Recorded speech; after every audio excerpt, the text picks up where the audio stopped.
Hey sports fans, Coach Nick here and welcome to BBallBreakdown. A funny thing happened when I was looking at the defensive stats for a lot of the top Eastern Conference teams. And strangely enough, the top 4 are ranked pretty low considering they're the ones who are supposed to be contending for a possible title. So I went and looked a little bit deeper and discovered that the Toronto Raptors have a serious problem with their defense that might hold them back from winning anything deeper into the playoffs. And even deeper to that, we discovered one part of their defense in the half court that is particularly troubling, defending the three-point line. Before we get to that, I want to remind you about our friends over at DraftKings, a fantastic place to go play daily fantasy every day. And if you use my link and you deposit at least $5, you're going to get a free entry into your first pool. And you don't have to win the pool to win money. Lots of people win every day putting their lineups in. And I can tell you right now, if you watch this video, it's really going to help you with setting up your lineups if you know who's going to play the Raptors and you have some three-point shooters. So head over to DraftKings, use my link in the description and win some money because it's not that hard to do. Well, without further ado, let's talk about the Raptors defense. Let's break right into it with the stats. The first thing that's troublesome with the Raptors is their defensive rating. Even though they're second in the Eastern Conference and widely considered the main threat to the Cavs, their defense is ranked a very average 16th, something that won't get it done deep in the playoffs. And Synergy tells us that in the half court, they're ranked 20th in the league in defending the three-point shot. So I charted the last 99 threes taken by their opponents to see who was most responsible for giving them up. Of course, some of these are simply great defense and greater shot making, but it's a useful exercise to see what the issue is and if they can fix it. At the top of the list is Kyle Lowry, which makes sense since he's guarding the type of player who will take most of the threes against them. And his biggest issue is that he's too short to have much of an effect on his closeouts. You can see time and again that he exerts a lot of energy to hustle out to the shooter, but his point of contest isn't high enough to affect many of these shots.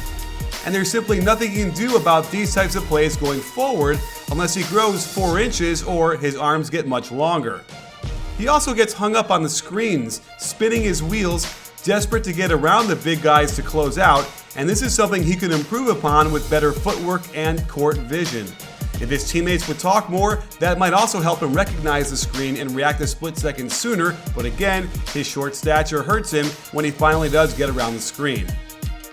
Next up is Patterson, and I gotta say, the majority of his are good contests of the shot, and the player makes them anyway.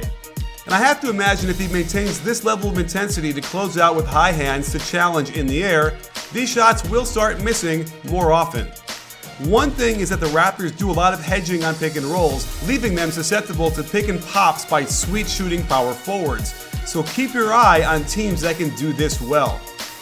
While DeRozan has only given up 11 threes so far, he's the one guy I'm afraid teams will pick on if they have time to prepare in a 7-game series.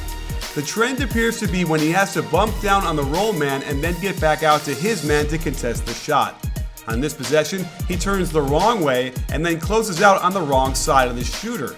And here, he can't close out this short after tagging the roll man, letting Parker think about it for a second before rising up to nail it. It seems he's willing to relax a bit too much when the ball is on the other side, causing him to get out of his stance, stand straight up and down, and there are too many shooters at this position to get away with doing this consistently. And sometimes he ball watches, which leads to passes that whiz right by him for quick release threes. And it's the same lack of energy when his man is off the ball that leaves him open to flare screens that he simply can't get around in time, or he just loses his man altogether and gives him a free shot to nail the open three-pointer. So there you have it, sports fans. There are some issues with the Raptors on both sides of the ball that I believe put a ceiling on what they're able to do come playoff time. And without a doubt, they will have to shore up their defense as a whole and most certainly improve their defense at the three-point line if they have any hope of even challenging the Cavaliers for the Eastern Conference crown.